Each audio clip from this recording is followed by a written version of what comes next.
right, hello everybody, welcome back to Teal House. We are going to can some apple slices. Aldi had apples. Sorry, I have something steaming in the microwave and it's whistling at me. Aldi had apples for 67 cents a pound, which is a pretty darn good deal. You probably can find better, but I grabbed them while they were there because I love to have apple slices on the pantry shelf because I really like fried apples with breakfast, and it's so easy to dump a jar of apple slices to make fried apples in the middle of winter when apples are more expensive. I picked up about 12 pounds worth of Gala, however you say them, apples. This isn't my preferred brand. I would love Granny Smith's. That would be my favorite canned apple. They're firm, they're tart, perfect for pies and fried apples. But these actually do okay. This is what I used last year because last year this is also what went on super sale.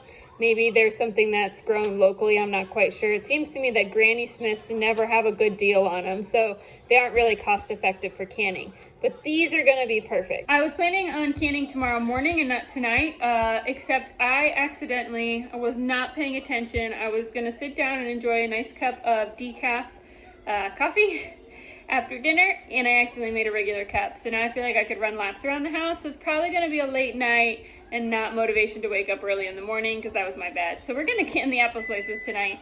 It's not that hard. We're going to follow the USDA approved recipe. We can water bath these. We're going to do them in a light syrup. There are other syrup options. I will link the chart below so you can choose how heavy of a syrup you want to use. You can also just use water. I really recommend using at least a very light syrup for apples so that they retain some of their natural sweetness when you want to fry them. Otherwise, it all escapes into the liquid, which you then drain out, and then your apples are kind of bluff for pies and frying. First step though is we have to figure out where the apple peeler is because I'm still unpacking boxes and I don't know that I've seen that yet.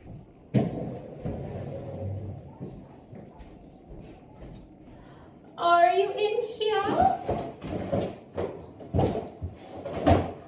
Alright, let's go check the boxes in the basement. Alright, found it. Now first thing we need to do is just slice all those apples. That's really boring, so let's get it done.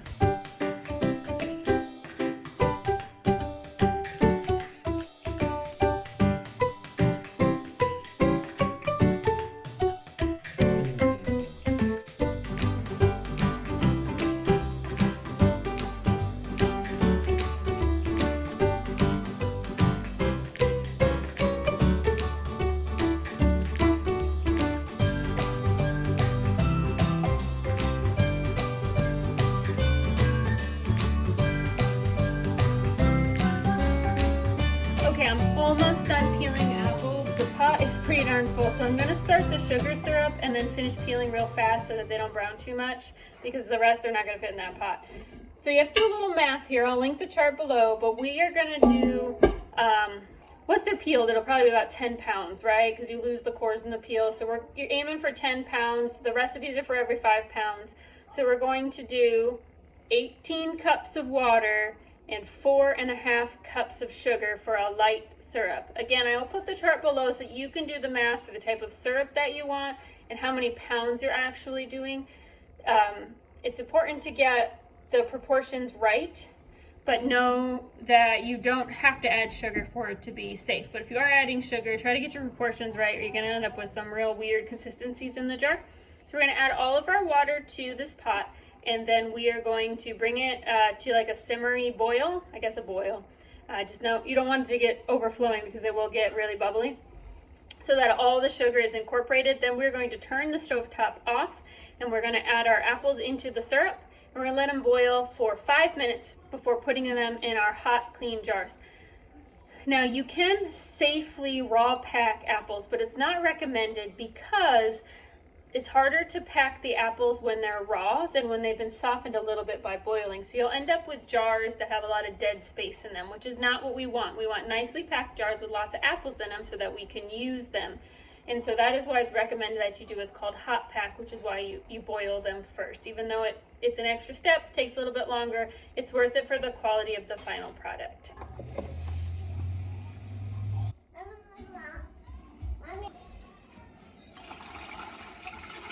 Don't get into a hurry when bringing this to your boil because you don't want the sugar to burn to the bottom of the pot. We're gonna stir occasionally. We're gonna bring it to a boil relatively slowly because we don't want to ruin all that work, right? we are going to wash these jars, and then I have my water bath canner on the stove with hot water in it, and we're just going to sit these jars in that canner until we are ready to can, which will be relatively soon. I'll keep the jars nice and warm so they're ready to have the apples and the hot liquid in them. You do not need to sterilize jars for water bath canning. USDA changed that policy a while back.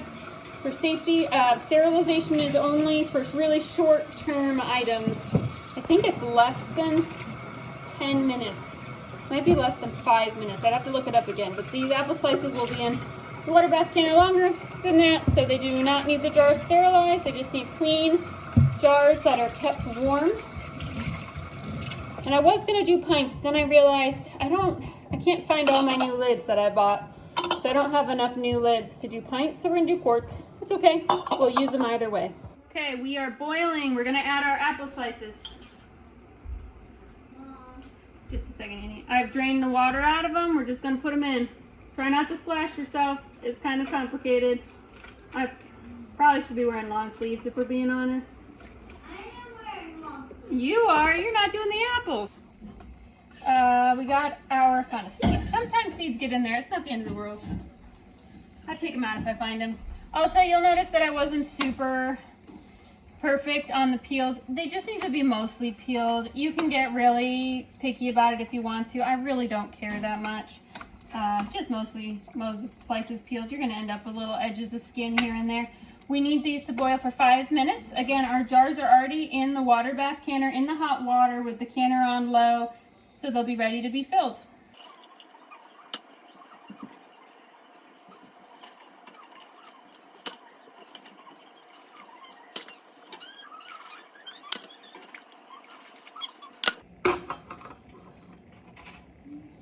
Apple slices are fruit and syrup, so you only need a 1/2 inch headspace.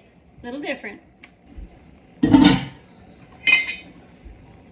I find that it can be a bit tricky to get the ratio right, so I kind of try to focus more on apples first and then topping off with syrup. Otherwise, you end up with jars that have like way too much syrup in them and not enough apples, if that makes sense. Got a wide mouth funnel, and I use an extra large scoopy measuring pitcher here, and that kind of works it out. So I'm going to do a bunch of apples first.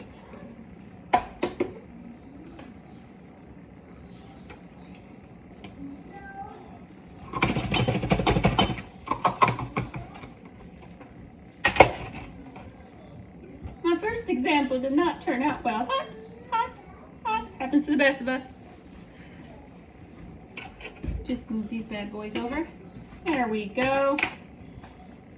We're going to come back around in a minute with a plastic knife and work this issue out, but let's do a better job on the second one. There we go. More apples. Juice second. It just makes it easier so you don't end up with this issue. Plastic knife, we're going to run this around the inside edges to let air bubbles out, and if any of them are still... Yeah, hi. If any of them are still overpacked, then we'll take a few apples off the top. But usually once you knock out those sneaky air bubbles, yeah, see, like that looked like it was way over full, but now it's pretty much exactly a 1/2 inch.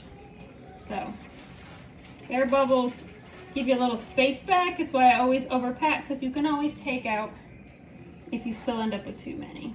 So this is the jar right here I didn't do a good job on. You can see there's way too much liquid at the bottom. I mean, you could pour the liquid out, put more apples on. I don't really know that I feel like doing that right now. I'm not entering the state fair. I'm just making fried apples for my family. So it doesn't bother me that much. That actually is pretty good. This one might be, let's just take a couple out. There we go. Okay, we're going to wipe the rims with a clean, damp cloth.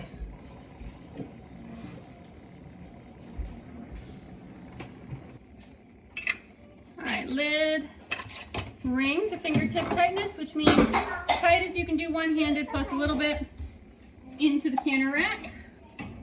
Okay, we've lowered our rack into a jar. You want 1 inch of water over the top of your jars. Cover on, bring it to a boil. Once it hits a boil, it's 20 minutes whether it's quarts or pints, it's the same time. I do have some leftovers. I'm just gonna put them in a leftover container, and I'm gonna have fried apples with breakfast tomorrow. Not very much, probably just make them for Sam or something. And it wasn't quite enough to do a pint, but there's no reason to waste them. Okay, so we're out of the canner. There is some floaty. So this happens for two reasons. One, could be a packing issue, didn't press down enough. In this instance, I think it has to do with the boiling time, which was my fault. I didn't start a timer when I was boiling the apples for 5 minutes.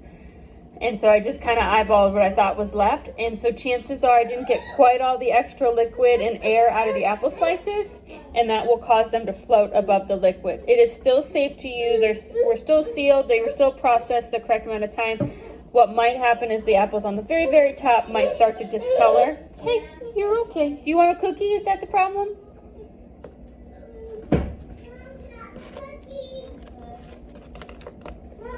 You need a cookie? There you go. Here. Do you want part of a cookie? Are they hot? They're a little hot. Anyway, if you do the correct if you get the 5-minute boiling time correct, it helps prevent this issue because all the air is very hot. It's too hot? Okay. All the air and extra liquid inside those apple slices will be evaporated before you pack them. So again, not a safety issue, an aesthetic issue. Anyway, thanks so much for watching, and we'll see you all again next time.